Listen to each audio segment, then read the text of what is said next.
vitamins out of the food, that's potentially harmful. But if you leave the vitamins in the food and eat the food and spend your money on food and not supplements, then you're probably going to be okay. All right, Nikki Bazan, thank you very much for being with us this afternoon. Editor-at-large of the Healthy Food Guide. Eminently sensible advice. Yeah, it's good sensible advice, isn't it? Which is what I like to have on the panel. Absolutely. Every now and then. All right, it's almost 5 o'clock, and I wanted to I know we'll do this for you, Ella, because you wanted to sneak this in, because you are quite keen to talk about the Green Party talking up their rent-to-own policy, right? So that means that the tenant would pay rent, but unlike a private rental or state house tenancy, part of their payment would go toward building equity in their home, and you see Absolutely. it as a bit of a win. And I say this as somebody who's been involved with the National Science Challenge, building better homes, towns and cities for the last 3.5 years, looking at a range of solutions to New Zealand's housing crisis. And rent-to-buy is a model that has the capacity for people on the lowest incomes. And it would have to be the government running a program like that. It would be too difficult for private enterprise.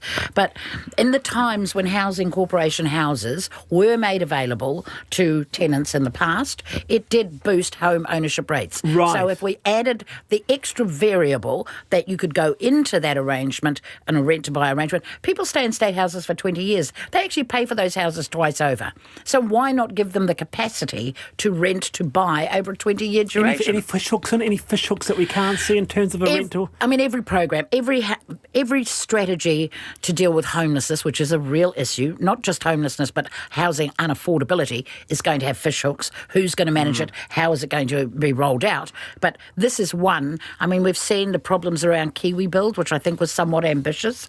But this is a strategy that has worked in a number of other countries. And I just think I applaud any party or government that starts to move us in that direction. Could this be the answer to the age-old problem of housing? Imagine this. You're renting, right? You're paying all this rent, but you don't have that deposit in the bank. All of a sudden, here's a policy that goes, oh my goodness, part of that rent could go towards putting down equity. Well, this is the thing. Interest rates are very low right now. And mortgages are not particularly unaffordable. They're not great, but a real barrier is getting anything near a 20% deposit for your average home in Auckland. 80k. This is the kind of policy that actually should get broad cross-parliamentary support. This is similar to policies that people like ACT have promoted in the past, that Thatcher was into in the 80s, because it supports this idea of giving people a stake of ownership in their communities, and obviously, has the benefits that Ella described in terms of getting people. Yeah, so this is not a left-right policy, is it? No, it's about putting people on low incomes. I mean, a house in Auckland, an affordable house, is $850,000. The average Maori income is $25,000.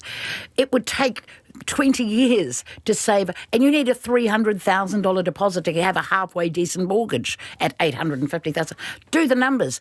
Huge swathes of New Zealanders will never be able to own a home, and that's where you get the breakdown in communities, because they don't have that sense of community you spoke of. And the other interesting thing is that this is actually a promise that was in the confidence and supply agreement with the Greens and Labour. So we can, I think, maybe interpret this speech as the Greens giving Labour a bit of a kick, saying you're redesigning Kiwi Build now. Interesting. Probably about time you got moving on this. You've both been wonderful. So I appreciate you being on Monday's panel. Ella Henry and Ben Thomas, thank you very much. Thank you to Ella Ventura for putting the whole show together. Checkpoint next. See you tomorrow.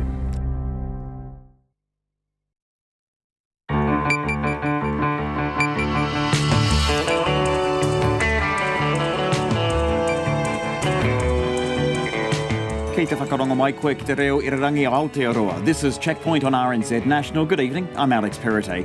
Coming up tonight, major abortion law changes are on the cards. The government wants to effectively remove abortion from the Crimes Act. We will hear from both sides. Winter finally arrives in earnest, closing roads, schools and isolating towns. Hong Kong is thrown into chaos as a general strike cripples the city. We'll go there live. Wairarapa's rugby community mourns the loss of one of their own, Sir Brian Lahore. The Health Minister David Clark will join us live to talk about the government's plans to replace ageing radiation machines, and the United States reels from 2 mass shootings in 13 hours, the first in El Paso, Texas, the second in Dayton, Ohio, during which the gunman killed his own sister. Watch us live on Facebook, on our website, Freeview Channel 50 and Face TV 83. RNZ News at 5. Kia ora, ko Susana Lei Atawa tēnei. The Prime Minister is urging her fellow MPs to vote for abortion legislation at its first reading to allow the public to consider the matter. The government has unveiled a bill removing abortion from the Crimes Act and eliminating some hurdles for women's access. The House will debate the legislation on Thursday, and as it is a conscience matter, they won't have to vote along party lines. Jacinda Ardern says she's pleased to have got this far, but it's now up to the rest of Parliament. My sense is that it will be close, but I hope one of the considerations MPs give is the chance for the public to have their say. That will only happen if it passes at this first vote. Jacinda Ardern says she accepts that people have deeply held beliefs on abortion, but hopes the debate does not turn ugly. Hong Kong has been thrown into chaos by the latest anti-government campaign. A general strike has crippled transport across the city and led to the cancellation of more than 200 flights. Protests have been going on for 2 months, triggered by opposition to a planned extradition law, but evolving into a wider movement for democratic reform. The Territory's Chief Executive Carrie Lam warned today that the protests are a challenge to China's sovereignty.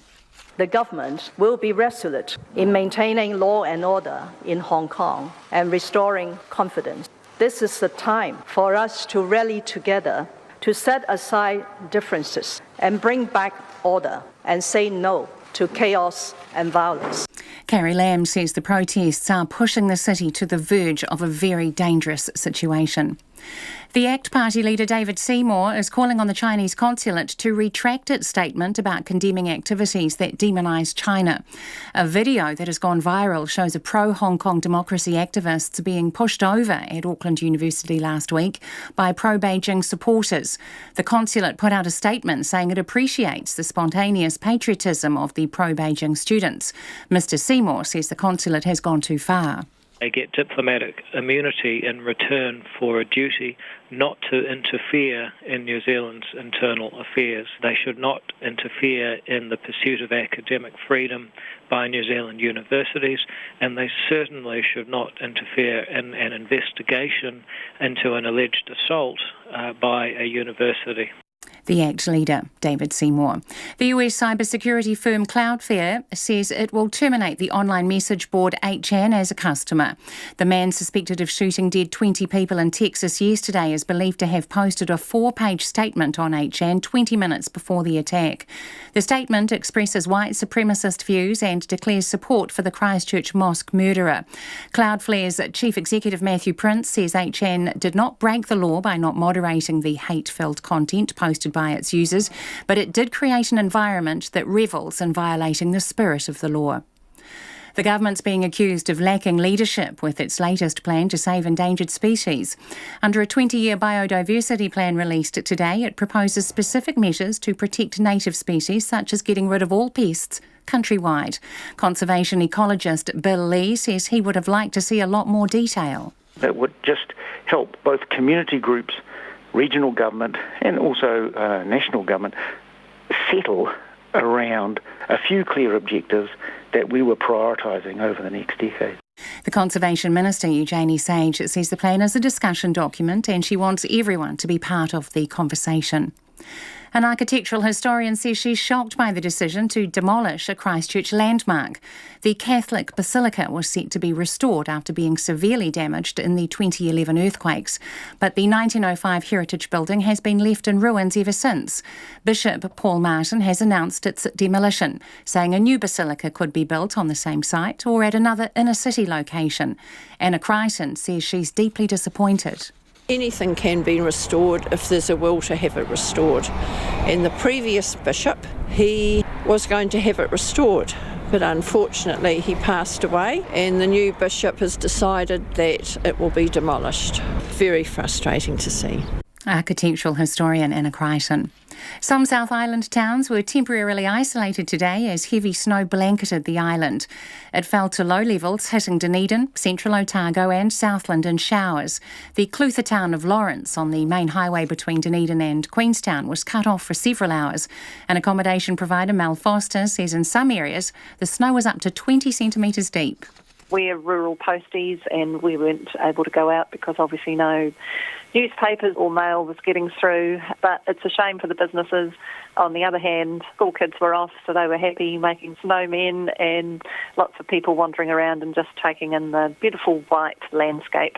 The Transport Agency says severe weather warnings remain in place for several South Island areas, and anyone thinking of travelling should consider delaying their journey. It's 5:05. The England cricketers have conceded that Australian batsman Steve Smith is on another level after he dominated the bowlers to set up an intriguing final day of the first Ashes Test in Birmingham. His second innings of 142 following 144 in the first innings allowed Australia to declare on 487 for 7. England will resume this evening at 13 for none, needing another 385 to win, though batting out for a draw seems the likelier option. Smith says that before the test he felt very much out of sorts but worked hard to find some form. Going into day one, I felt in a really good place and was ready to go out and play. So, yeah, as I said before, just pleased to have done what I've achieved, I guess, over the last 4 days and being able to put the team in a really good position going into the last day. It's, sort of over the moon. Steve Smith. The 2005 US Golf Open winner, New Zealander's Michael Campbell, has had his best results since returning to the professional circuit, finishing tied for second at the latest European PGA Seniors Championship event in London. He eagled the final hole to finish 15 under for the tournament, 2 shots behind Welshman Philip Price. Campbell joined the senior circuit after a 6-year absence from top golf when he turned 50 earlier this year. The New Zealand Basketball League has expelled the Auckland-based Super City Rangers franchise from the competition for several rule infractions. The Rangers have outstanding debts owed to the league, including their annual fees for the recently completed NBL season. That's the news. 2 mass shootings in the US. Content from all of these different incidents is put together into a scrapbook of toxic hate. A government boost for cancer care, but questions remain. Is this going to happen, or is it going to be a broken promise? The announcement will happen at the end of the month. And the Greens accused of compromising too much. Because under MMP, there are many parties in Parliament and they've all got different views. All the views, all the news. Morning Report, weekdays from 6 on air and online. Then on 9 to noon, using psychedelic drugs to help kick addiction and ease depression. And after 10, musculoskeletal expert Dr. Girish Kanji on how to sleep better and feel happier. Join me, Catherine Ryan, on 9 to noon after Morning Report on RNZ National. Now the short forecast from Met Service to midnight tomorrow. In the west, from Northland to Taranaki, including Coromandel Peninsula, Taumaranui, Taupo and Taihape. Showers, some heavy with hail, becoming isolated this evening. Snow to about 800 metres for the central high country tonight. Bay of Plenty, Gisborne, Hawke's Bay, Whanganui and Manawatu. Fine apart from a few showers about the ranges. For Horowhenua to Wellington, also Wairarapa, fine weather. Bulla and Westland, showers north of Hokitika, some heavy with hail tonight, mainly fine elsewhere, but isolated showers tomorrow. Nelson, Marlborough, Canterbury, North Otago and Central Otago. Fine apart from the odd shower about Central Otago tonight. For the remainder of Otago, Southland and Fiordland, showers, some heavy with hail and snow to about 400 metres tonight.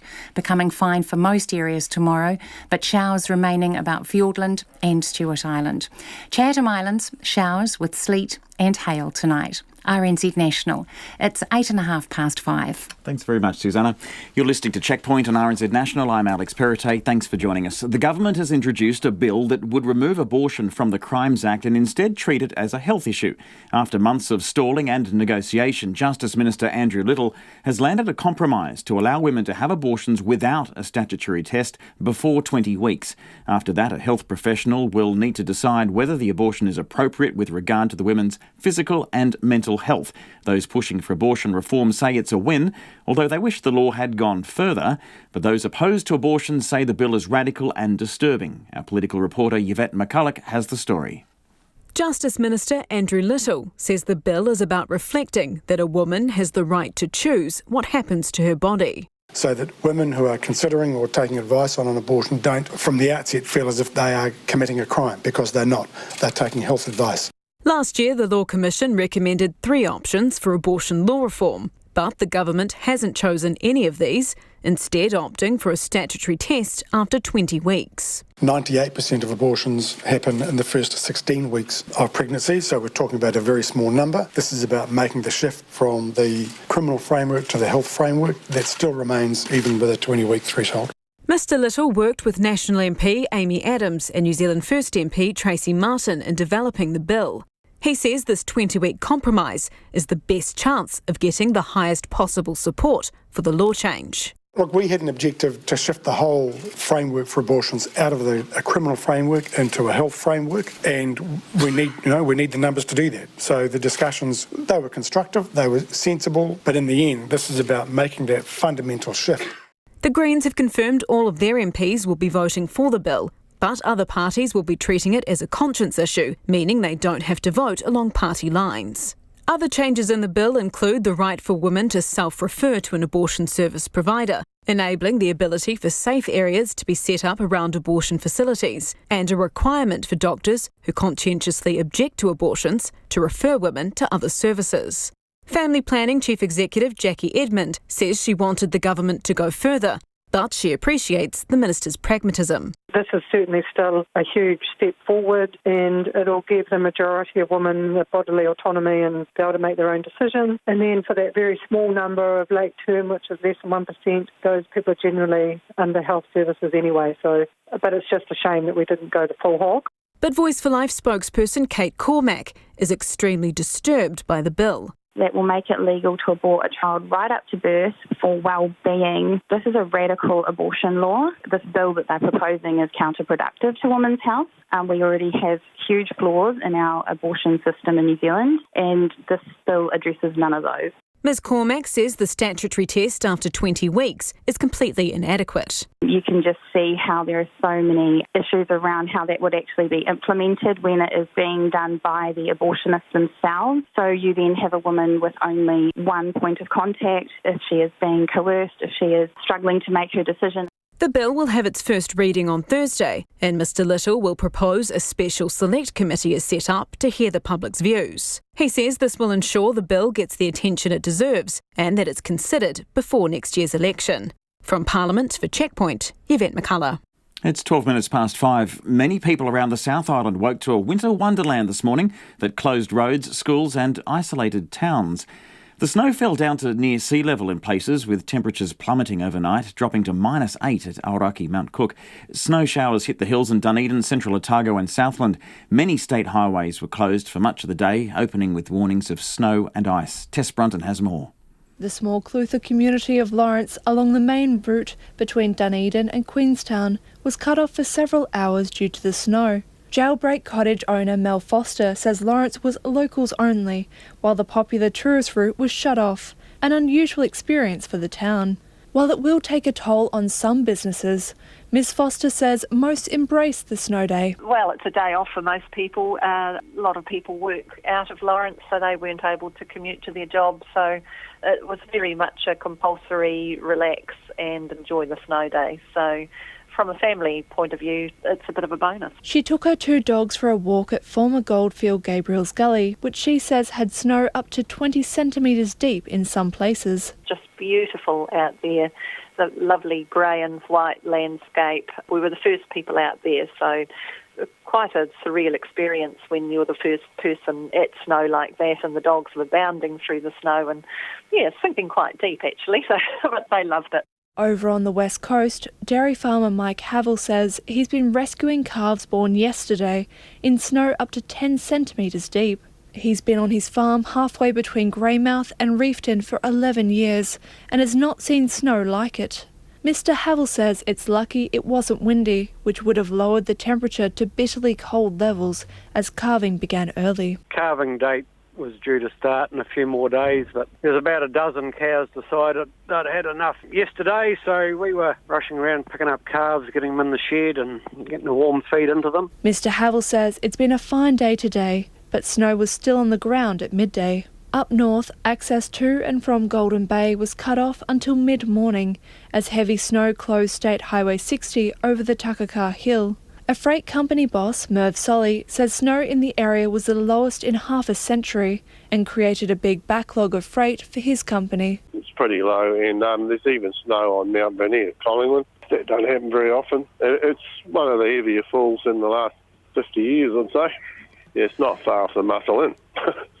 I really wish that climate change had come back. It was good while we had it. This is terrible. Others in Takaka embrace the novelty of snow in Golden Bay. Owner of the wholemeal cafe, ID Green, says it's created a bit of excitement amongst the locals in the village. It's so low. It's really, really low. It's so pretty as well. It's really nice. I think everyone just gets a little bit excited more than anything when the snow's so slow over here. Met Service meteorologist Peter Little says it's been a significant snow event. I mean, much of Southland has been blanketed right down to sea level, and it is unusual to see snowfalls near to sea level on the west coast as far north as Westport. There's also been reports of snow on the hills near Rotorua in the North Island. So it is an unusual snow event. We may get these events sort of maybe once a year, every couple of years. Peter Little says people should embrace the snow day as warmer weather is on its way. For Checkpoint, Cortes Brunton, Tane. It's just come out to 16 minutes past 5. Also, while most highways have reopened, the road to Milford Sound remains closed. Just keep that in mind. That's between Hollyford and Chasm. So the road to Milford Sound remains closed while most of the other highways have reopened. 16 minutes past 5. We're going to Hong Kong now, which has been thrown into chaos by the latest anti-government campaign. A general strike has crippled transport across the city. Train and subway services have been severely disrupted, and more than 200 flights out of Hong Kong airport have been cancelled. CNN's Anna Corrin is at one of the train stations where protesters are taking action. Here at this train station at the moment, there's a great deal of confusion, but the idea is that they will block these trains for the next few hours. That is the plan for these protesters. It comes after the 9th consecutive weekend of protests here in Hong Kong. They're now moving into a third month, and the protesters are showing no sign of relenting, despite the police saying that the violence is escalating. These are illegal acts that will be punished. 44 people were arrested overnight. Dozens more have been arrested over the past few weeks. But these protesters feel that they have momentum, that they are going to continue with these demonstrations, causing chaos, causing great disruption to Hong Kong when the government says that this is on the verge of becoming a very dangerous situation. There are many factors here at play, but they are blocking the doors, forcibly blocking the doors from closing. There are obviously commuters inside. They want to go to work, even though it is a general strike today. Not everybody is striking. But for these protesters, they will continue this for as long as they can until they are forcibly removed. Now, as we've seen, protests in Hong Kong have been going on for weeks, triggered by opposition to a planned extradition law, but evolving into a wider movement for democratic reform. Now, this afternoon, Hong Kong's embattled leader Carrie Lam appeared for the first time in weeks in front of the media. She said recent protests are pushing the city to the verge of a very dangerous situation and pose a challenge to China's sovereignty. The recent protests and marches have seen escalated violence, and these worrying acts have gone beyond the Fugitive Offenders Bill, particularly when I have already announced some time ago that the bill is dead. The government will be resolute in maintaining law and order in Hong Kong and restoring confidence. This is the time for us to rally together, to set aside differences and bring back order and say no to chaos and violence. Carrie Lam there. She also warned the protests were putting Hong Kong on a path of no return and had hurt the city's economy. Now, we can go now to Ben Wiedemann from CNN, who is in Hong Kong. Hello to you, Ben. Hello. Can you give us a bit of an update about what you're seeing on the streets at the moment? Yes, we're right next to the Legislative Council where the Chief Executive, Carrie Lam, had that press conference just about 3 hours ago. This is where one of the 7 rallies of the the pro-democracy movement is going to be meeting, and already we are seeing hundreds of people streaming to the site. Clearly, what they heard from the chief executive was not enough to in any way take away the anger and energy of this movement. What people really want to see now is some sort of independent commission into police brutality. And what we heard from Carrie Lam is that's not going to happen. She's not going to resign. It appears that certainly the government here is not budging when it comes to the demands of the protesters. And I think we can anticipate just continued protest until when is anyone's guess. Right, I mean, the first images we saw weeks ago were just huge numbers of people, and I understand that the numbers aren't so great at the moment, but in a certain sense the intensity is greater in building. Do you think just Carrie Lam's appearance there today has quelled some of those tensions or stoked them further? I think it stoked them further because she made it clear during this press conference she's not budging. She is not. There's no compromise, no concessions among the things she said. She talked about, for instance, the police holding a daily press conference. But that goes nowhere near satisfying the demands of the protesters. And I think with this general strike going on, which has to a large extent really impacted the activity of this normally bustling city, certainly I think we're, if nothing else, headed toward further confrontation. Now, we've seen confrontation between police and accusations of police brutality, but of course what can happen with general strikes is you have citizens accusing or, if not attacking each other, those choosing to still go to work. Did we see a little bit of that at the train stations and places of public transport today? Are there more conflicts between different groups of the citizens there? Well, we were in one of those stations this morning, and what we saw that there were some people who were annoyed by the fact that they were not able to get to work. But even some of those who were going to work told us that they had to go to work, but they still support the protest.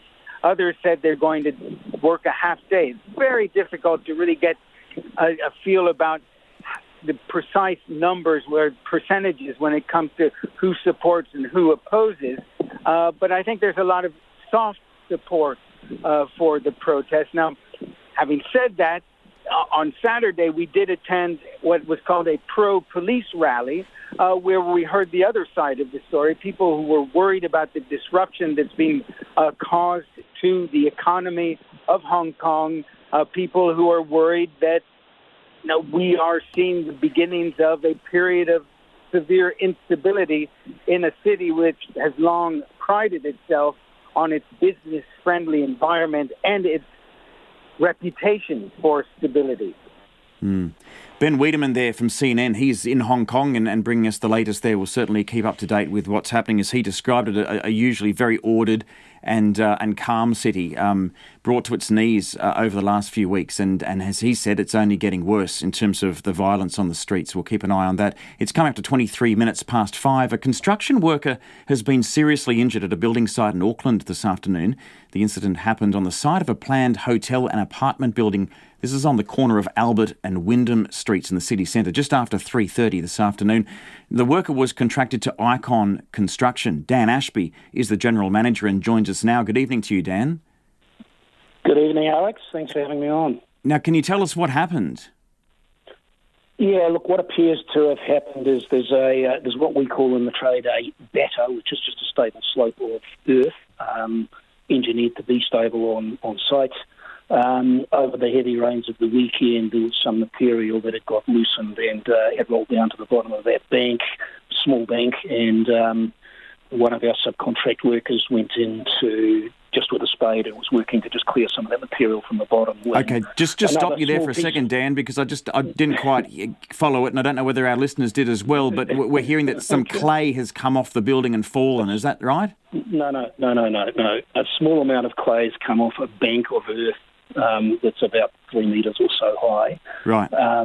And while the worker was clearing that piece of, some clay that had just been dislodged by the rain and rolled down the bank, another piece of clay came down, just rolled down the bank. It just slipped down the bank and it knocked him over and pinned his leg under it.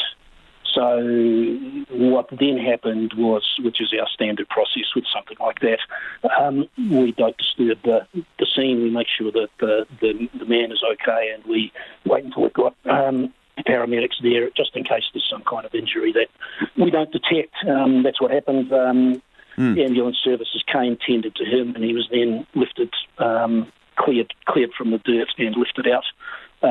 He's now up at the Auckland Hospital. And how's he doing? Has he got any serious injuries? Or look, we don't have a full report yet. It's probably not appropriate that I comment, but the injuries appear to be very minor. He's definitely got some bruises. May have a fracture or something of that nature. But I hasten to say it's still being sorted out. Okay, I imagine WorkSafe will investigate. WorkSafe are attending at the moment with our project team, and they're doing the normal things that they would do. Again, part of our standard procedure is obviously to notify them immediately, along with the emergency services, to make sure that we overreact rather than underreacting. Good on you. Hey, thanks for that. Dan Ashby there. He's the General Manager of Icon Construction, just responding to a worker who was injured, a piece of clay falling off an earth embankment. He was winched out, really, and lifted out by a crane, I think, and then taken to the hospital, possibly with a broken leg. We'll see if we can get more on that a bit later on. Coming up to 26 minutes past 5, one of this country's most popular eating fish, Tarakihi, may soon be in short supply, with plans to cut back on the allowed catch. This is to stop the decline in the species. There are claims Tarakihi, which is worth about $75 million annually, may soon be fished out. Last year, the catch was cut by 20%, and a further cut of up to 35% reduction is possible before the October fishing season kicks off later this year. Andrew McRae reports. Tarakihi is a mild flavoured fish with medium to firm white moist flesh and with a slight sweetness to it. At the Seafood Bazaar in Hamilton, manager Petrina Towa Hunt says it's consistently in the top 3 favourites for customers. Definitely have to say the colour, the vibrance of the flesh itself, and it's very popular. It's been around for years. My grandfather and grandmother ate it, and it's just a tradition, I guess. Ms. Towa Hunt says Tarakihi is currently selling for $31.95 a kilogram and is flying out the door. Very well placed in the market for the price range. How much of it would you think you'd sell a day? On our busiest days, we could look at about maybe anything from 40 to 60 kgs, and that's just retail market. Martin Bosley is a Wellington chef and a fish seller. Tarakihi is it's kind of a catch it pretty much around our entire coastline. So from Northland down to Stewart Island, we're catching Tarakihi. So it just makes it one of the most popular fish that people are into. It's widely recognised. People love the flavour of it. It's easy to cook, easy to prepare, and we catch it when we go out in our boats. He describes Tarakihi as a versatile fish to cook. A couple of slashes in the side of it, and stuff the belly, the cavity with some herbs and lemon and garlic, and bake it in the oven wrapped in tinfoil. It's just it's so easy for the whole fish. But pan frying the fillets and just some melted foaming unsalted butter is probably my favourite way of doing it, and it only takes 6 minutes to cook. It couldn't be any easier. A further cut in the catch is expected to bring the population of Tarakihi back to a healthy level within 12 years. Decisions on the need to reduce the catch of any fish species in decline is based on data gathered from stock assessments. Rick Boyd, who's a retired marine biologist, says the information gathered is usually fairly reliable. Fish are mobile. They're in an environment where you can't really see them very well. You certainly can't see the whole fish stock at one time. So you have to use a variety of sampling methods to estimate. And estimates, as you know, always have a degree of uncertainty about them. Mr. Boyd says Tarakihi numbers aren't necessarily under threat, but the fish is in decline. He says how the drop in stock is handled is key to their survival. The reward and risk. The reward is having a viable fishery, and the risk is if you don't manage it well, you end up with no fishery. Mr. Boyd says the ideal build-up for the species is based on returning numbers to 40% of the original stock before there was ever a fishery. You have fished down the stock, so a lot of the old fish that aren't growing anymore have gone, and you've got a population made up of younger fish, and 40% of virgin biomass is above the level that produces the maximum production, but it's the safe stock size. Jeremy Helson is CEO of Fisheries Inshore, which represents the fisheries industry. He says it supports any move to try and rebuild Tarakihi stocks by building on catch reductions made last year.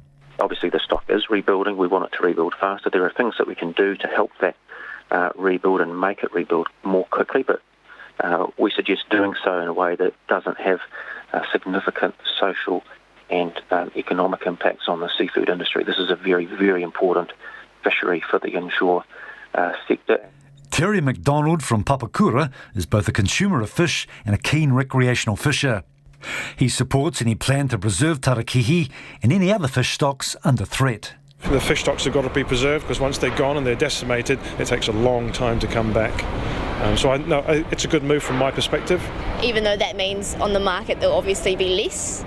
Absolutely. There's a price somewhere, so if the consumer's got to pay it to preserve fish stocks, then the consumer's got to pay it at the end of the day. Fisheries Minister Stuart Nash says no decisions yet been made on a further reduction to the Tarakihi catch. 3 options are on the table: a 31% cut in catch limits, a 35% cut, or no cut but changes to fishing practices. Any decisions on the reduction are likely to be announced next month before the October fisheries season gets underway. For Checkpoint, ko Andrew McRae-Tene.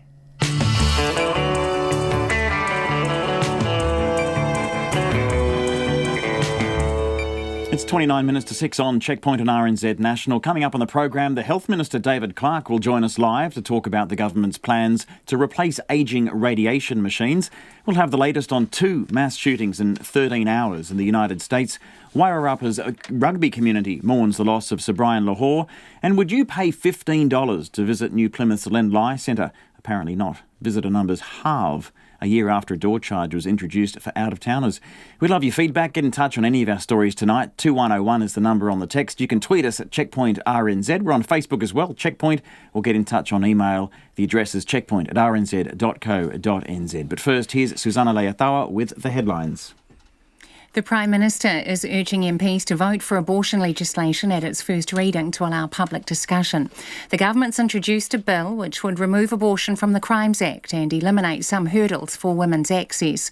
Jacinda Ardern says the vote will be close, but getting the bill past the first reading gives the public a chance to have a say. She says she accepts that people have deeply held beliefs on abortion, but hopes the debate doesn't turn ugly. The US cybersecurity firm Cloudflare is to terminate the online message board 8chan as a customer. The man suspected of shooting dead 20 people in Texas yesterday is believed to have posted a 4-page statement on 8chan 20 minutes before the attack. The statement expresses white supremacist views and declares support for the Christchurch mosque murderer. Wellington Water says that it's fixed a blocked sewage main in the capital, which led to an unknown quantity of pollution spilling into the harbour since the weekend. A spokesperson, Alexander Van Parsons, says the overflow was the result of a blocked sewer in the CBD, which was likely caused by such obstructions as fat, wet wipes and paper towels. Mr Van Parsons says the waste spilled into the water in front of a hospitality area on Queen's Wharf. He says crews will now work to find out how much pollution has gone into the harbour. An architectural historian says she's deeply disappointed by the decision to demolish Christchurch's landmark Catholic Cathedral. The church has been in ruins since the 2011 earthquakes and was set to be restored. Bishop Paul Martin has announced its demolition, saying a new cathedral could be built on the same site or at another inner-city location. A snowboarder has died on Coronet Peak today after what is believed to be a medical event. The 42-year-old Australian was discovered lying in the snow by 4 other mountain users shortly after 11:30 this morning. NZ Ski Chief Executive Paul Anderson says CPR and a defibrillator failed to revive the man. Those are the latest news headlines on RNZ National. Our next news and weather update is at 6. Thanks very much, Susanna. Turning to Nona Peltier, who joins me in the studio for the business news. Good evening to you. Good evening. Seems Briscoe's done all right. They've got a small gain in gross profit for the first half amidst tough trading conditions. Yeah, Yeah, so that's been an interesting time for them. Their sporting goods products are selling well, but others are a bit more sluggish, and I guess that we've seen that probably tied somewhat to the downturn in the housing market. But, interestingly, they've done a pretty good sale, brisk sale, not surprising, in heating blankets and underlays and, things that keep you nice and warm and cozy. So the market... They usually run out of heaters by June, don't they, Briscoes, most shops? Well, I don't know. I have no idea. I haven't been shopping for any, but you might know better. You've got central heating, do you? No, I don't, but I'm a Canadian. We tend to know how to rug up on our own. Anyways, so anyhow, the market really liked Briscoe's share price, rose, 3.5%. That's 12 cents up to $3.55, which is quite good on today's market, which is down overall 1%.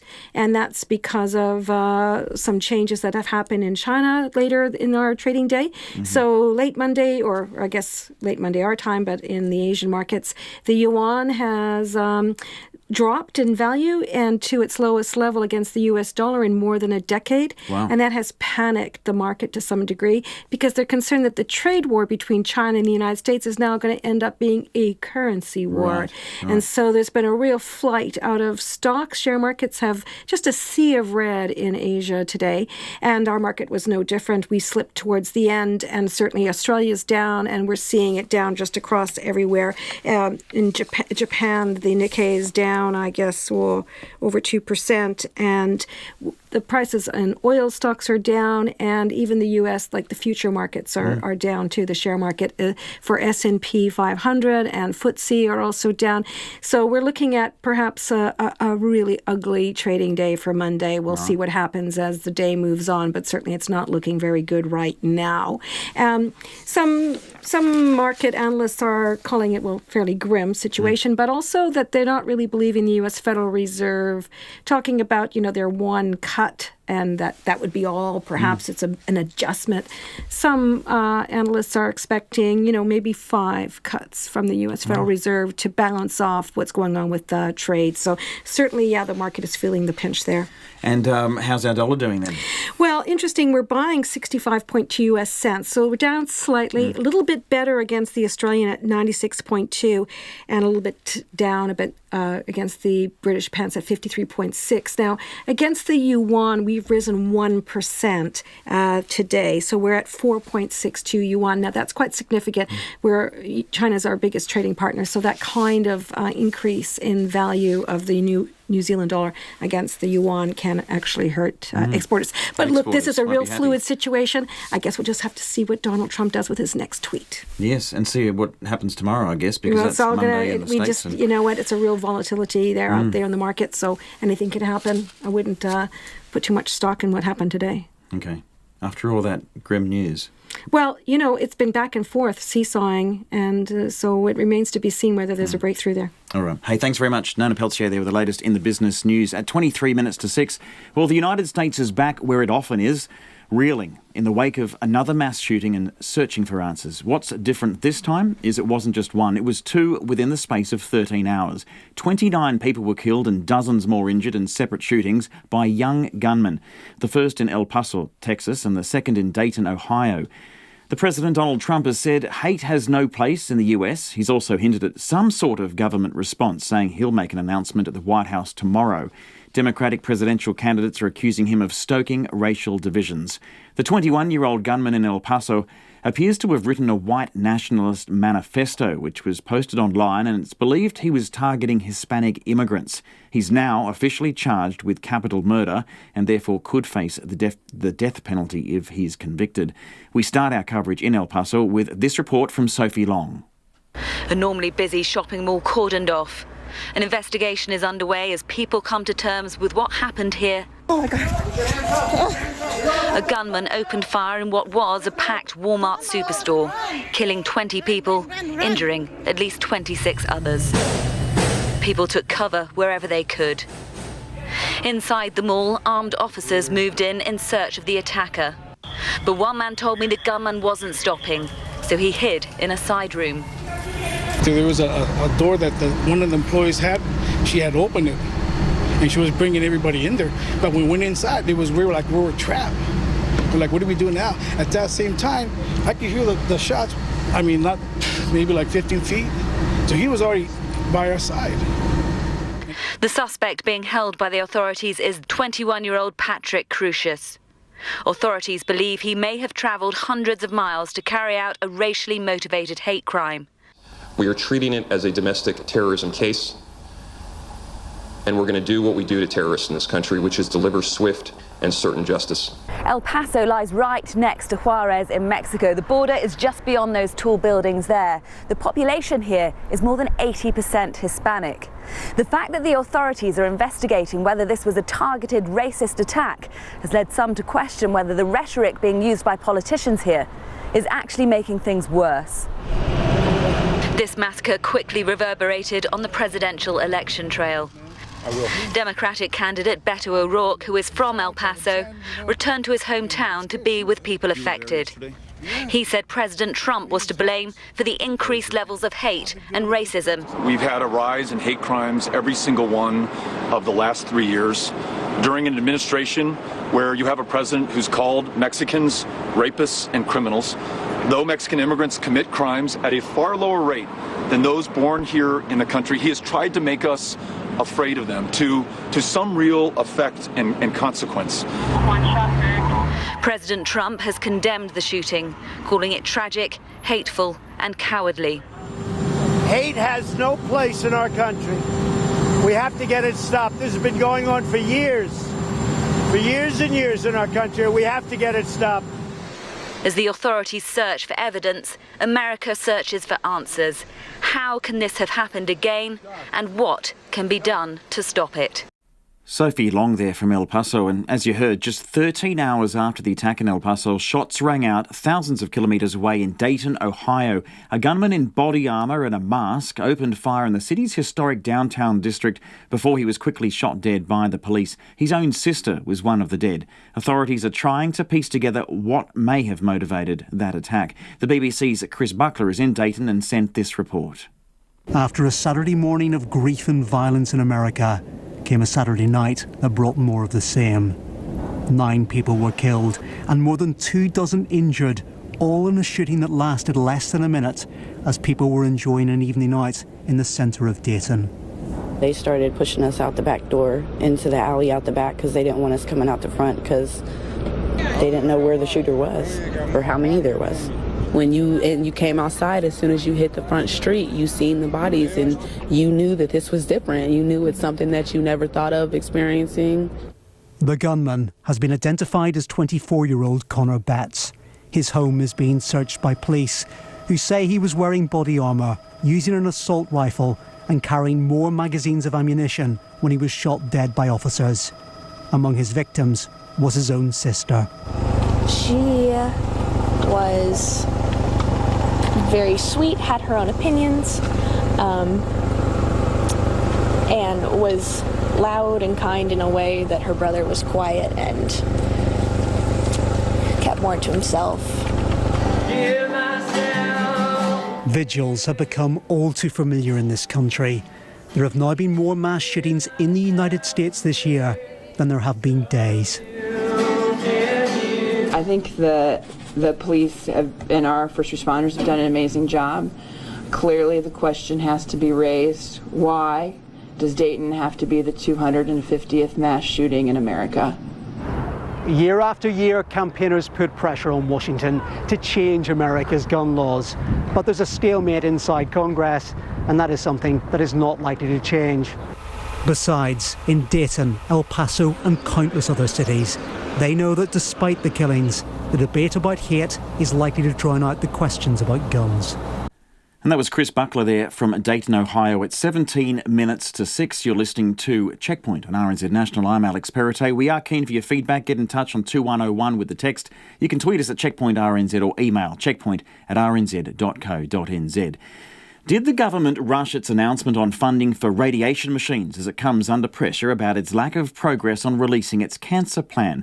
Yesterday, it announced it will replace several ageing radiation machines and, for the first time, make radiation treatment available in Tarakihi, Hawke's Bay, as well as Northland. It comes as new figures show District Health Board deficits are set to balloon to more than $500 million for the year to June, nearly a double of last year's total. The Health Minister, David Clark, joins us now from our parliamentary office. Good evening to you. Good evening, Alex. Now, let's start with the radiation machines in your cancer plan. These machines due to be in Tarakihi, Hawke's Bay and Northland. You couldn't tell us this morning on RNZ National when they will arrive. Have you done your homework and can you tell us now when we're likely to see them? Oh, look, 2021 is when they're due in the Hawke's Bay and Tarakihi the following year. The conversation about when we have the one in Northland is going on with Auckland DHB right now. Right, so there's no assurance about the timing of the one in Northland? Not at this stage, no. That's an ongoing conversation. You know, I would hope it would be in the next year or two. Okay, that's a long time to wait for some of those people. You're saying every New Zealander should have access to cancer treatment. Obviously, these are pretty serious machines. They take a bit even to install because you've got to have a bunker around them. And on top of that, you need the people to staff them. How are you going to make sure we're going to have the right staff in place? We've heard of shortages. You've got enough time with that lead time on those machines. What's your plan? Yeah, I mean, these people obviously take long time to train, but there are conversations happening. It's a partnership basically between the Ministry of Health and the Australasian Royal College, the relevant one, and they are discussing how to make sure that the staffing levels are increased. We are meeting across the country most of the expectations currently, but there's no doubt that that workforce is under pressure. Okay. I just wanted to ask you, why did you choose to make that announcement specifically about the radiation machines on their own and maintain this, I guess you could call it a drip feed announcement on your national cancer policy? When are we going to hear the full extent of what you're going to do? Well, look, it made sense to do it. It was a significant capital announcement. I make significant capital announcements around the country. We've invested $1.7 billion in the most recent budget, and that's a really serious amount. It's more than the last government put in its whole 9 years into capital. We want to rebuild the public health system, so recently I was announcing new facilities in Counties Manukau for dialysis and a cath lab there. I was announcing in Auckland a new stroke unit. We're putting new capacity into the North Shore in Auckland, and so on. When we make these significant capital announcements, this is $25 million, unprecedented to replace half of the Linacs in New Zealand in the next 3 years. We want to make sure the public knows that we are investing their money wisely and that we are very focused on rebuilding our public health system. It's really getting things back up to the bare minimum though, isn't it? I mean, we're talking about replacing machines that should have already been phased out, 5 or 6 years ago. You've got so much more to do on top of that, and you've made big promises. You promised the National Cancer Agency. When are you going to deliver that one? We have made announcements about how we're going to deliver the strong central direction that is needed to raise the standard of cancer care across New Zealand. That will be announced when we announce our interim cancer action plan later this month, and we're just working at the moment to finalise the actions to make sure that they correspond, because we all want more action on cancer, and we need to make sure that the actions align with the plan when we announce later this month. But are you going to guarantee the agency that you promised before the election? Look, that was Labor Party policy. The principles that underlay it are clear. It's not part of the coalition agreement, obviously. The principles we're working to are making sure that we have strong central direction and accountability for standards. And I have to say, in government, one of the privileges is you get to work with the clinicians, you get to talk to the sector about the best way to ensure that strong central direction. So I'm hearing that's not guaranteed then. You might be walking that back.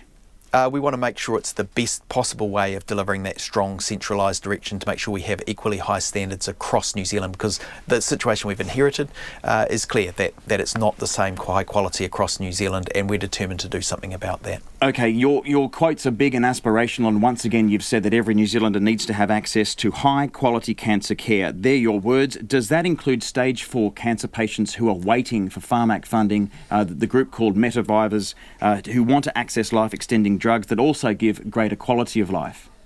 The job of Pharmac obviously is to make those very difficult calls that prioritise the different drugs that are available. Obviously, as a government, we will want to invest more in Pharmac over time. That's our history. We inherited $884 million in the combined pharmaceutical budget. Now it's close to $1 billion. We will want to increase that, of course, as governments do, because we want better quality cancer care over time in New Zealand, no doubt. Okay, now we need to move on because we need to talk about these deficits. $423 million in red at the end of May. Have you got any idea of what it might be now? Because that's the figure at the end of May. Obviously the financial year runs out at the end of June, so there's one more month to add to those accounts. And the other piece of work that's going on in those accounts, which are the accounting wash-up, if you like, is looking at another couple of problems that we've inherited aside from just general underinvestment in the sector, and that is the Holidays Act. We know that employees in many cases haven't been receiving their full entitlements for a number of years, and we're determined to set that right and provision for that. That goes back through the whole time of the previous government, and we're also determined to deal with the NOS, the previous computer system that was heavily invested in by the previous government, but unfortunately is not living up to what was promised. We're going to have to do some write down on that as well. So there'll be some additional costs which will see those deficits go up to deal with some of the problems that we've inherited. You were really critical on the previous government on its deficits. You were accusing them of the $90 million in deficits. This is almost getting to $500 million in deficits. You've got a problem on your hands. When you threatened them last year ready to do something about it, this is the DHB's, Christchurch responded and said, well, look, we're not going to be able to turn this around unless we cut services. How are you going to turn this big deficit around without that threat to the patients that you and your government promised better care to? DHBs are constantly changing models of care. We don't deliver health services today in the same way that we did in the 1950s. There's new machinery that comes on. Sometimes you have to invest to save, and so what I'm concerned about is that DHBs are making strong decisions about how they get to a sustainable position in the future if they're not sustainable now. You need something radical now, don't you? I mean, you need to turn this around. It's a huge deficit. You've appointed a commissioner in Waikato. I mean, is there any feedback coming back already about that? Are you going to have to merge some of these DHBs? Well, look, and that was the point I'd get to, Alex, is that we have moved where there are big deficits to have a closer look in counties Manukau and Waikato and Canterbury. We have Crown monitors in there to have a closer look at the situation, and in the Waikato, where we've found that the picture is not pretty for the future, we have put in a commissioner. So we are acting where we see big deficits, and there are 4 DHBs which account for most of the deficits, and we're looking at all of those DHBs very closely to make sure that they have a path to sustainability, because we want to make sure that those services continue to be delivered. New Zealanders need and deserve a high quality healthcare system, so that's got to come first, but we've also got to make sure that they're sustainable into the future and that they're well governed. Okay, thank you for your time. David Clark, the Health Minister, joining us live on the program at 9 or 8.5 minutes to 6. The Bishop of Christchurch, the Catholic Bishop, is backing his decision to demolish the city's Blessed Sacrament Cathedral. Christchurch's Catholic Cathedral, not to be mistaken for the famous Anglican Cathedral in Cathedral Square, was set to be restored after the earthquakes, but the city's new bishop, Paul Martin, is keen to see a new cathedral in a prime central city location. But as Alicia Foon reports, there's been a mixed reaction to his decision.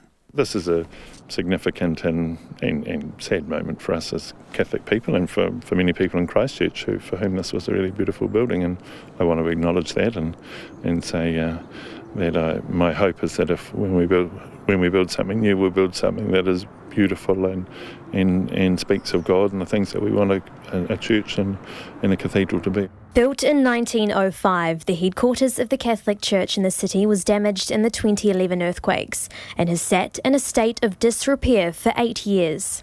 Known by historic architects as one of the most beautiful cathedrals in the Southern Hemisphere, what's left sits in ruins on the eastern outskirts of the city. It's held up by Roman pillars with 2 concrete angels perched up high and the mosaic face of Jesus on the window of the entrance door. It was set to be repaired, but Bishop Paul Martin says if it's too expensive to build a new cathedral on the same site, a central city location was an exciting possibility. Victoria Square is a site we're really interested in. It would be right in the heart of the city and all the things that we'd like to do, so that's certainly, but we haven't secured all of that. The diocese has been given authority over the decision because the building failed to pass a 12-point test set by the now disestablished Canterbury Earthquake Recovery Authority. We did a functionality and viability test, and we followed through all of those things that were asked of us. We have really spent a lot of time and money on following that process through with, and so what we've done now is say, look, we're moving on to the next step of this now. Mr. Martin says it would cost $149 million to restore the 113-year-old building, which he thought was too costly. But architectural historian Dr. Anna Crichton of Historic Places Aotearoa says it's a frustrating outcome. My personal reaction is shock. It needn't happen. Anything can be restored if there's a will to have it restored. And the previous bishop, he was going to have it restored, but unfortunately he passed away, and the new bishop has decided that it will be demolished. Similar disappointment was echoed today from people passing the cathedral. Well, I used to live here many years ago, so I remember actually coming to church, and I think it's very sad. Definitely really sad. There's a huge amount of history that's in that building. Meanwhile, Christchurch City Councillor Dion Swiggs says although it's tragic, he's pleased a decision has finally been made. And as for the Anglican Christchurch Cathedral, which is possibly the city's most well-known church, Mr. Swiggs says work to restore it to its former glory is underway. Well, the grounds have been cleaned, which is a real good start, because they were looking terrible for far too long. They're starting to prune the trees, drilling holes this month into the ground to understand the ground conditions around the cathedral, so that they can then start doing the detailed engineering stuff so that they can really begin the actual physical works, and I'm really hoping that early next year we'll start seeing some work in that space. Mr. Martin says it could take up to 4 years for the demolition process to be completed. For Checkpoint, ko Elisha Fern Tierney. It's 5 minutes to 6. Wairarapa's rugby community is mourning the loss of one of their own. All Black great Sir Brian Lahore died at the weekend at the age of 78 after a battle with cancer. His rugby career began in Wairarapa, and he's fondly remembered on the walls of the local club rooms in Masterton. Jonathan Mitchell went along for a visit. As soon as you drive into Memorial Park in Masterton, you immediately enter Lahore territory.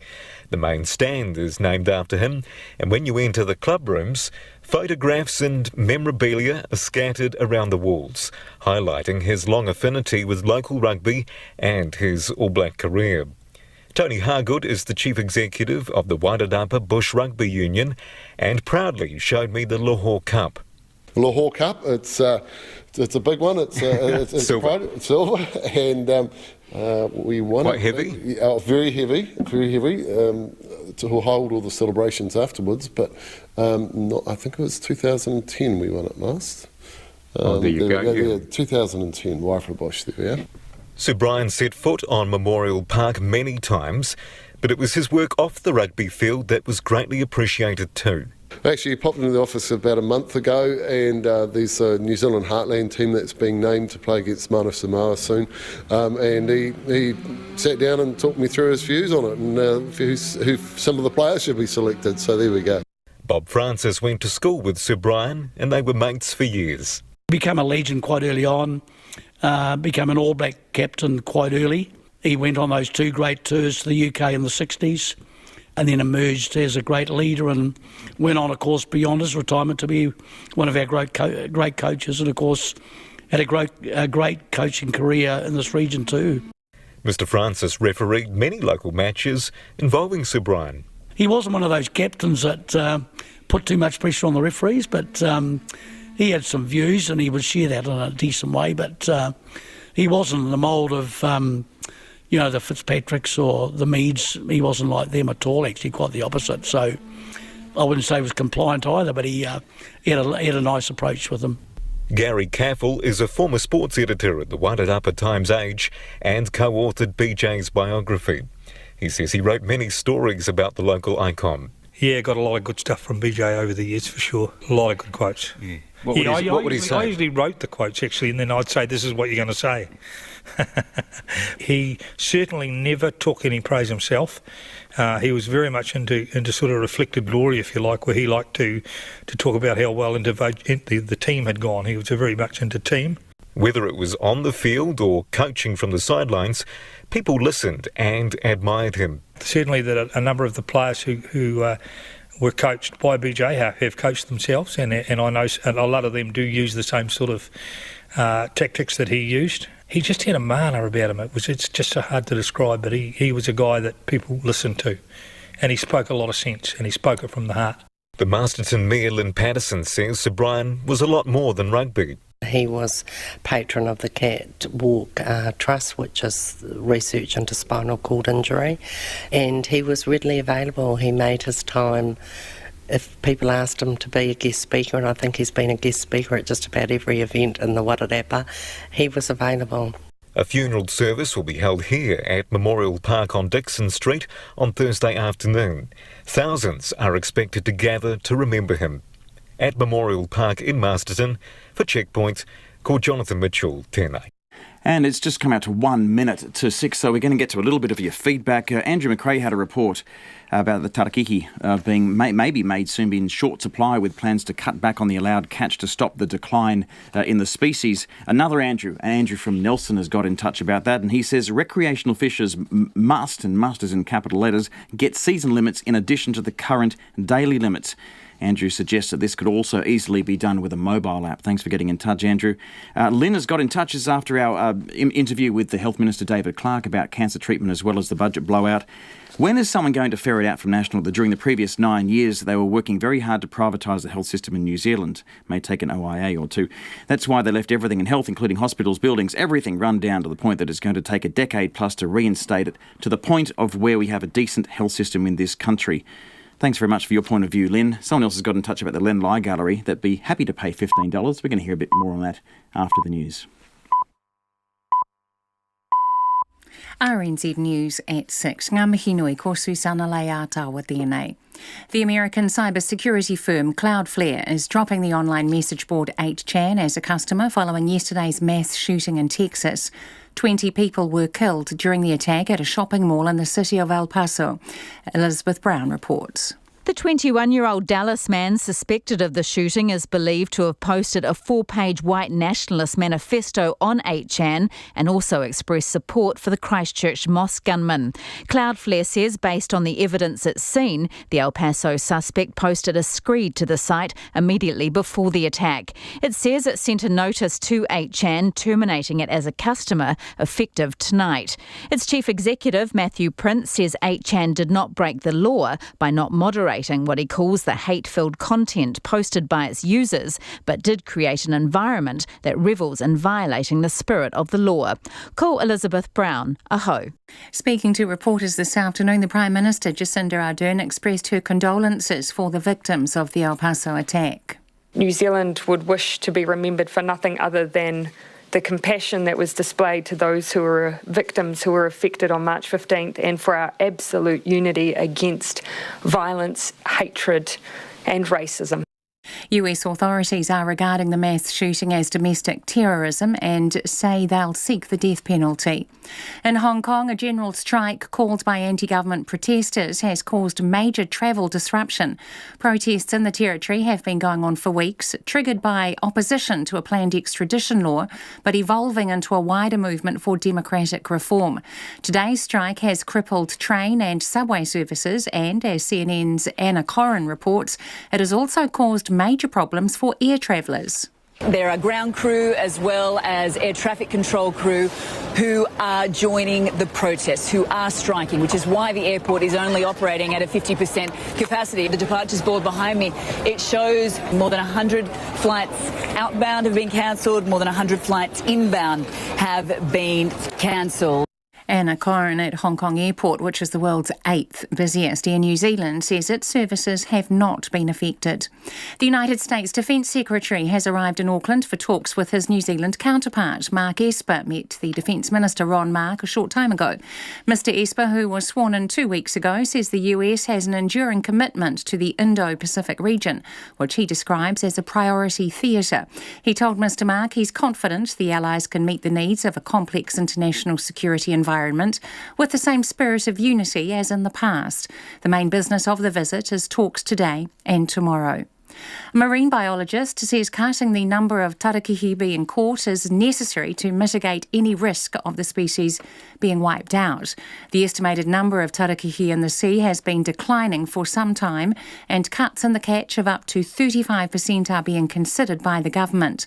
The fish is one of the most popular on the market. Rick Boyd says the debate over how to protect it centres on how long it might take to achieve an optimum stock size. The commercial industry will say, well, we'd like to cut less and have a longer rebuild time, and you'll have people in the, let's say, Greenpeace or Forest and Bird will say, well, we think you should cut it more now so that stock will rebuild to a safe level in a shorter period of time. Rick Boyd says the goal should be having at least 40% of the original stock before there ever was a fishery. The occupiers of Ihumātao have gained ground and drawn a new front line about 50 metres further forward. They say last night was the coldest and windiest so far at the Mangere site, but those still there are hunkering down. Occupiers moved down Ihumātao Quarry Road about 50 metres over the weekend, past the previous police-guarded front line and even the police's site headquarters. Tents have also been set up in a field the police had previously blocked access to, which is closer to the disputed land. A Golden Bay Freight Company boss says snow in the area today fell to the lowest level in half a century. Merv Solly says grey clouds were down to Anatoki and the Te Waikoropupu Springs this morning. Access to and from the bay was cut off until mid-morning when the Transport Agency reopened the highway over the Takaka Hill. Mr Solly expected it would take all day to clear the backlog of freight held up by the road closure. It's one of the heavier falls in the last 50 years, I'd say. Yeah, it's not far from Muscle Inn. I really wish that climate change had come back. It was good while we had it. This is terrible. Others in Takaka embraced the novelty of snow in Golden Bay. The owner of the wholemeal cafe, ID Green, says it created a bit of excitement among people in the village. Aucklanders are being told to expect major disruption in the CBD as work begins on the biggest phase of the city rail link. A looped track and several new stations are being built in the central city to create faster and more frequent train services. The Link project's chief executive Sean Sweeney says low-level excavation will start next month so they can see whether utilities like water mains and phone cables need to be moved. The serious digging to build Aotea Station is likely to start early next year. Dr Sweeney says he knows some people will be unhappy with the disruption, but everything possible will be done to lessen its impact on the business area. It's coming up to 6 minutes past 6. The agonising quarter-final loss at the Rio Olympics has been the motivating force behind Black Sticks veteran Simon Child's bid to return to the New Zealand men's hockey side after a 3-year absence. Child, who has 274 test caps, has been named in the squad for an Olympic test event in Tokyo later this month. A serious hip injury almost ended his international career, but the 31-year-old Aucklander says his last game for the Black Sticks against Germany in 2016 inspired him to return. It certainly has been in the back of my mind, and if that was the last game I ever played for New Zealand, that would have been a pretty tough pill to swallow. So I think that certainly played its part as a motivating factor for me to come back and give it a crack. The New Zealand Basketball League has expelled the Auckland-based Super City Rangers from the competition after several rule infractions. The Rangers have outstanding debts owed to the league, including their annual fees for the recently completed NBL season. England will resume at 13 for none on the final day of the first Ashes cricket test against Australia in Birmingham, chasing an unlikely 398 to win. Australia declared their second innings at 487 for 7 after Steve Smith became just the fifth Australian to make 2 centuries in the same Ashes test. Legendary New England Patriots quarterback Tom Brady has agreed terms on a contract extension that will keep him at the NFL franchise until he is 44. Brady has played in 9 Super Bowls and helped to win 6. That's the news. Tonight on Nights, a window on the world of America's rural health system. Apparently its condition is critical. Peter Lamp looks back at the weekend's sport and maybe forward to the coming provincial rugby season and the chances of his beloved Turbos. And the geologist Simon Nathan celebrates the aerial photography of Lloyd Homer, which at its best changed the way we view New Zealand. On Nights of me, Brian Crump, after the news at 7 on RNZ National. Now the short forecast from Met Service to midnight tomorrow. In the west, from Northland to Taranaki, including Coromandel Peninsula, Taumaranui, Taupo and Taihape. Showers, some heavy with hail, becoming isolated this evening. Snow to about 800 metres for the central high country tonight. Bay of Plenty, Gisborne, Hawke's Bay, Whanganui and Manawatu. Fine apart from a few showers about the ranges. Horowhenua through to Wellington, also wide at upper. Fine weather. Bulla and Westland showers north of Hokitika, some heavy with hail tonight, mainly fine elsewhere, but isolated showers tomorrow. For Nelson, Marlborough, Canterbury, North Otago and Central Otago. Fine apart from the odd shower about Central Otago tonight. For the remainder of Otago, Southland and Fiordland, showers, some heavy with hail and snow to about 400 metres. Becoming fine for most areas tomorrow, but showers remaining about Fiordland and Stewart Island. Chatham Islands showers with sleet and hail tonight. RNZ National. It's coming up to 9 minutes past 6. Thanks very much, Susanna. And you're listening to Checkpoint on RNZ National. I'm Alex Perrottet. The government has announced its long-awaited plans for abortion law reform, which would no longer make it illegal in New Zealand. After months of stalling and negotiation, Justice Minister Andrew Little has landed a compromise to allow women to have abortions without a statutory test before 20 weeks. Abortion Rights Aotearoa welcomes the draft reforms that would remove terminations from the Crimes Act. Alran's National President Terry Bellamak joins me now. Good evening to you, Terry. Hi, Alex. Can I ask you first if you're happy that this is going to a conscience vote in the Parliament? Well, conscience votes can be a little tricky, not least because it's certainly possible that MPs do tend to be a bit more conservative than the people at large. Consistently over the last year, polls have shown that 2/3 of the New Zealand population supports abortion under any circumstance. So the people pretty much know what they think.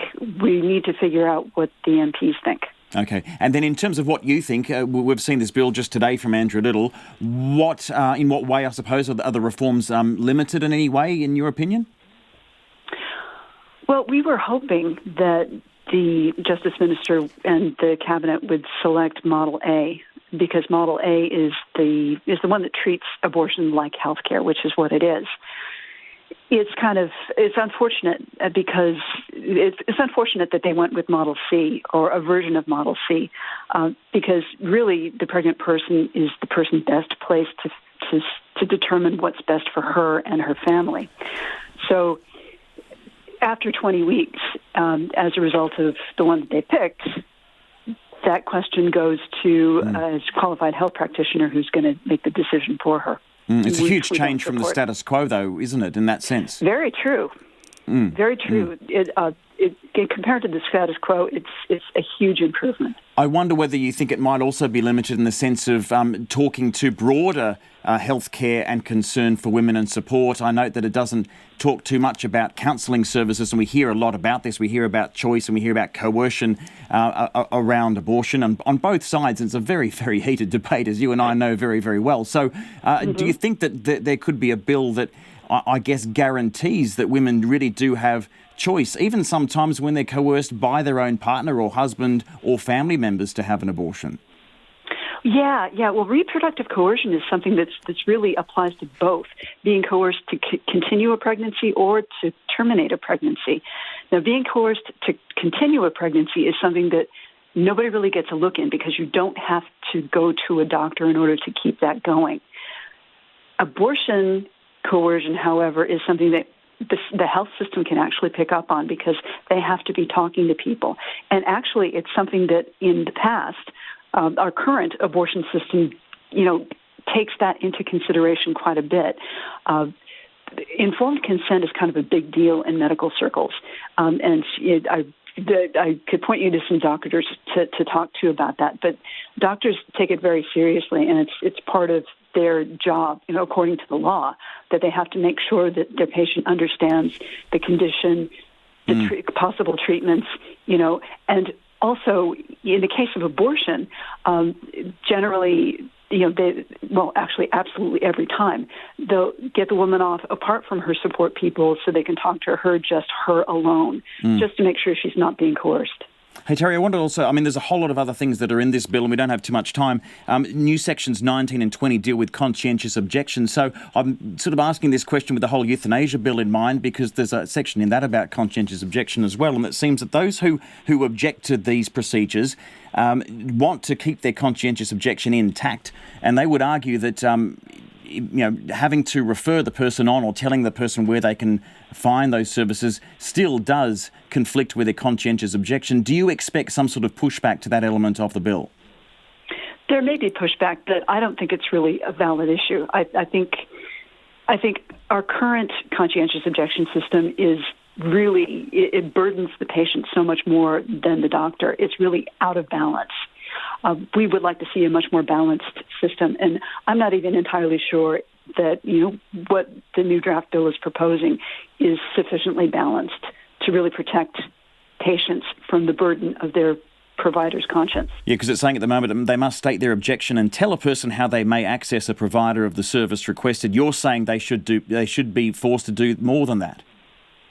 Well, what I would really like to see is a list of providers who refuse to provide certain services and what services they refuse to provide, and to make that list available to people who are searching for a doctor so that they know beforehand what they can't access through this doctor. Mm-hmm. Look, we're going to have to call it quits there. Thanks, Terry. Thanks for your time.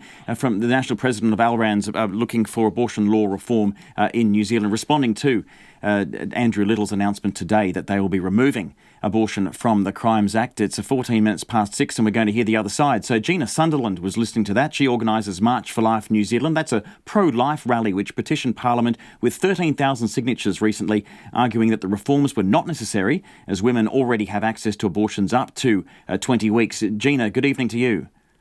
Hello, Alex, and thank you for having me. Alex, can I just say that I'm also a spokesperson for Family First?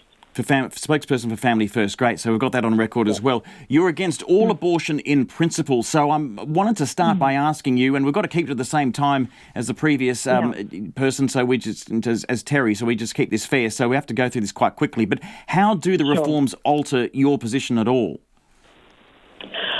Well, what it does for us is it just gives our nation more liberal laws. We don't think it's right. We don't believe that a baby should be aborted at any stage. So what we're dealing here with, and what we're seeing in this policy, is it's sort of taking it one step further, making it easier for women to access to have their baby aborted after 20 weeks. Basically, what the radicals are wanting to do, and what this policy is going to offer, is a woman can have her baby aborted right up to 40 weeks. And it's not difficult for that woman to have that done. And Gina, I wanted you to step through we're looking at sort of projecting here, but how many cases is that going to be? Are we talking about instances of saving the life of the mother? Are you warning us that it's going to be open slather? What realistically are you warning against? Well, okay, well, we can base it on some stats that we got in the last 10 years. The government stats say that there were around about 800 late-term abortions, and they were not for the risk of the health to the mother. So we can base it on that. And there's just a couple of things that I would like to be able to speak about, if I could, please, Alex, realising that we don't have very much time. One of those points is the health issue. Let me just say, and I speak on behalf of Family First and every pro-life person throughout this nation, that the practice of abortion is nothing less than horrific, and it has never been a health issue, nor should it ever be. Can I then step into the area of choice? We hear that word spoken so much. It's my choice, it's my body. Well, we see it a little bit differently. Choosing a latte or a flat white, that's a choice. The unborn child it's not a choice. Gina, are you concerned a little bit about what is talked about in some jurisdictions, which is that obviously with increase in technology, we're seeing abortions perhaps for sex selection, or we might be seeing instances where particular things like, I'm thinking of Down syndrome as a particular syndrome at the moment where there are more abortions. There's statistics out about that. Are you warning us about that's going to be the focus? That would be one of the areas, Alex. I mean, Down syndrome people are beautiful. They are humans. They are human beings and they have human rights. And I've got friends who have Down syndrome children. I know adults who are Down syndrome, and they are beautiful. And so what this policy is offering is for people to say, look, I don't feel like having this baby. It's going to ruin my life. It has Down syndrome, so we don't want the baby. And then what that means is that they can choose to have that pregnancy terminated right up to 40 weeks. Yeah. That is horrific. Okay, we don't have time because we've got to talk about a lot of things. I just want to put one thing. We've got literally 30 seconds on this interview, to be fair. There's a lot of argument about abortion on both sides. When it comes down to arguing about the law, it just seems to be callous sometimes. Is there a better way for pro-lifers to promote more pregnancy counselling, education, to be more positive in their approach when they're looking at this fraught issue? Alex, I don't know why you asked me that question. Why are you saying that the law's callous? What's actually callous about the law, about having safeguards for human life? What's callous about that? I guess I was putting it to you more in terms of arguing about the law. Should there be more discussion in public about education and helping people make better life choices around this issue? Look, absolutely. We, on behalf of the pro-life movement, all over the nation, we are more than willing to sit down around the table and have open-air discussions. We would love to sit down with the members of Parliament who are currently pro-abortion and sit down with them and talk to them, because I don't think they know what it actually looks like or what it feels like for the unborn child being aborted. Okay, we're going to have to leave it there, but thank you so much for your time. Gina Sunderland, she's from Family First as well as an organiser for March for Life in New Zealand. It's just coming up to 20 minutes past 6. You're with Checkpoint and RNZ National. Get in touch with your feedback if you want. 2101 is the text. The government's latest attempt at saving New Zealand's endangered species has been accused of lacking leadership. Today, the government launched a new action plan for biodiversity for the next 20 years. It involves making the country pest-free by 2050 and reducing fishing bycatch of seabirds and marine mammals to zero.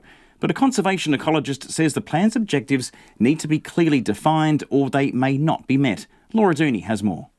At today's launch of the plan, the Conservation Minister, Eugenie Sage, said everyone needs to be part of the conversation. She hopes this strategy will be stronger than the one it will replace, which was created in 2000. It will also have more clearer actions and a clearer commitment to collaboration and cooperation, because it's only through working together that we'll actually achieve change. It does point to some of the shifts that we need to make in our economic activity in order to restore and encourage nature to thrive. Ms Sage says the strategy released today is a discussion document, and she wants New Zealanders to engage in the conversation about how to restore nature. Conservation ecologist Bill Lee says while the goals of the strategy are laudable, they lack clarity. What we need is clear affirmation of the threats that biodiversity faces in the current environment and the key actions that we need to do over the next decade to save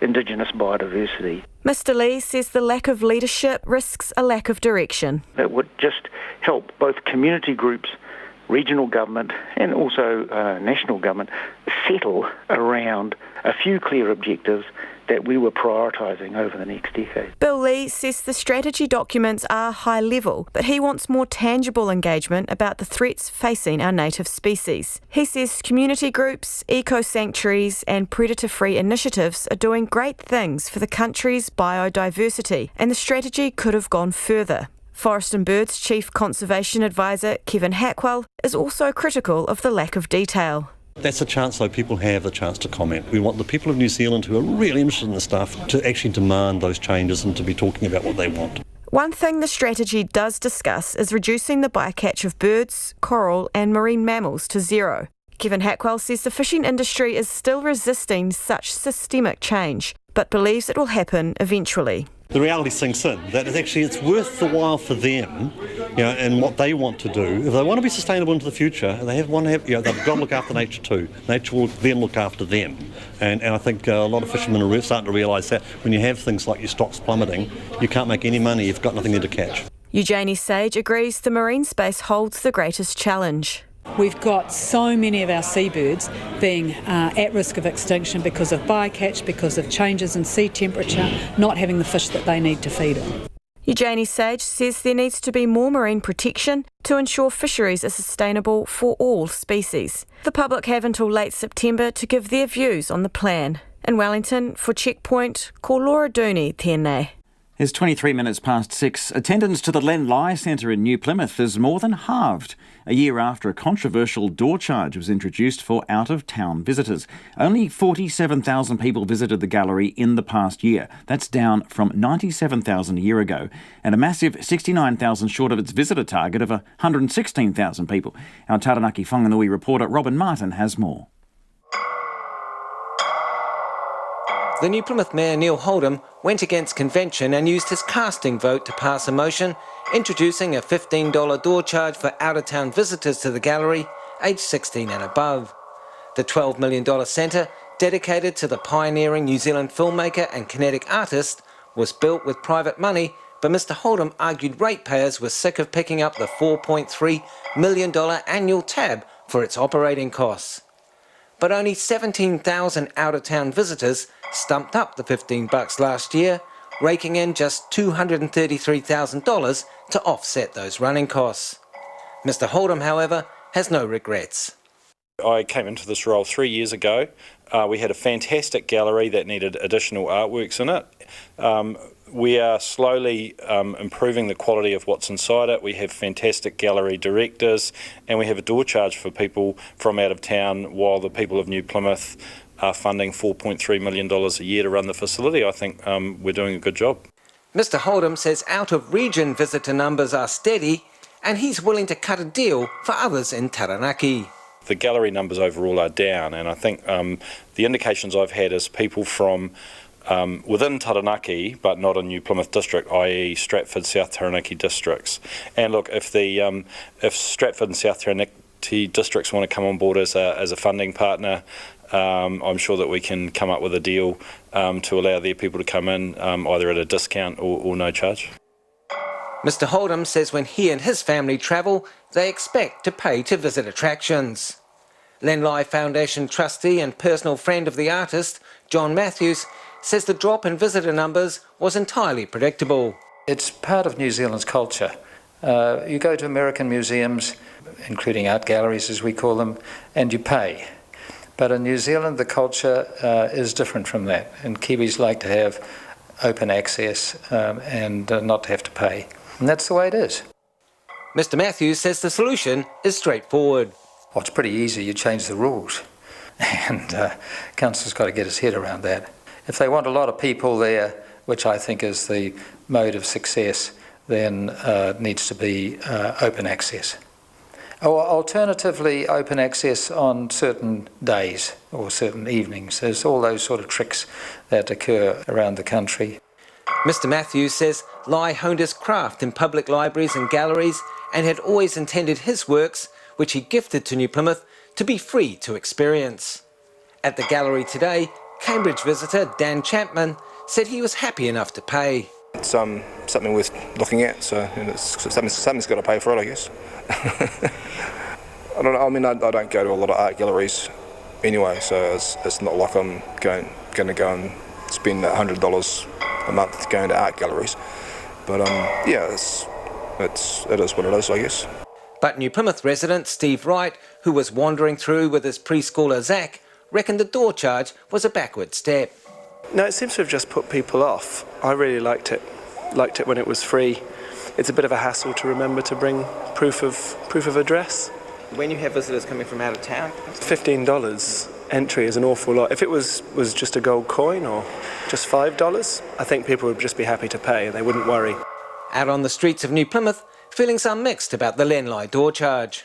I personally, as a local, wouldn't go if we had to pay. Well, no, obviously the numbers have dropped so much, adding a door charge wouldn't have helped. To tell the truth, I think the whole thing was a waste of money. You know, I could go to Papa down in Wellington and I don't get charged to enter in there. It would be nice to have everything free, but we're a small country and a small city. RNZ was declined an interview with the Len Lye Center's new directors, Eileen Burns and Johan Lund, who started work in March. In a statement, the New Plymouth District Council's Recreation and Culture Manager, Teresa Turner, says a review of the full year of admissions data is now underway. Ms Turner says once this is complete, it will be up to the elected members to decide to make any changes to the charging regime or overall visitor targets. I ngā mutu mo te hōtaka o te ahi ponei, ko Robin Martin-aho. A company in Britain is claiming to offer women the chance to postpone menopause by up to 20 years. The firm ProFam says several women have already undergone the medical procedure, which kickstarts hormone production by removing, freezing and later reattaching parts of their ovarian tissue. BBC's Greg McKenzie has more. The symptoms of the menopause, hot flushes, night sweats, mood swings and anxiety are usually treated with hormone replacement therapy or HRT. But now fertility experts claim to have found a way to delay the process, which involves taking ovarian tissue from younger women, storing it in an ice bank and reintroducing it years or decades later to trick the body into thinking it's younger. So far, 9 British women aged between 22 and 36 have had the initial operation.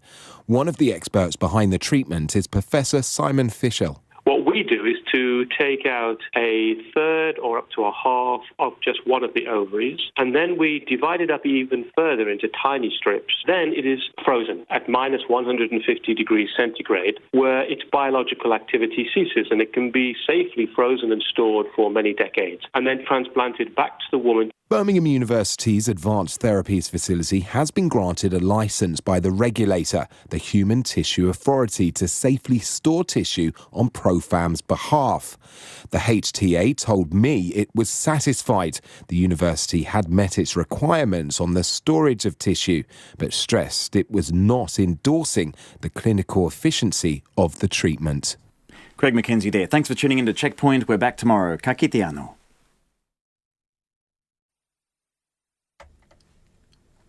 RNZ News headlines at 6:30. The Mexican government may take legal action against the US after 6 Mexican nationals were killed in the mass shooting in El Paso.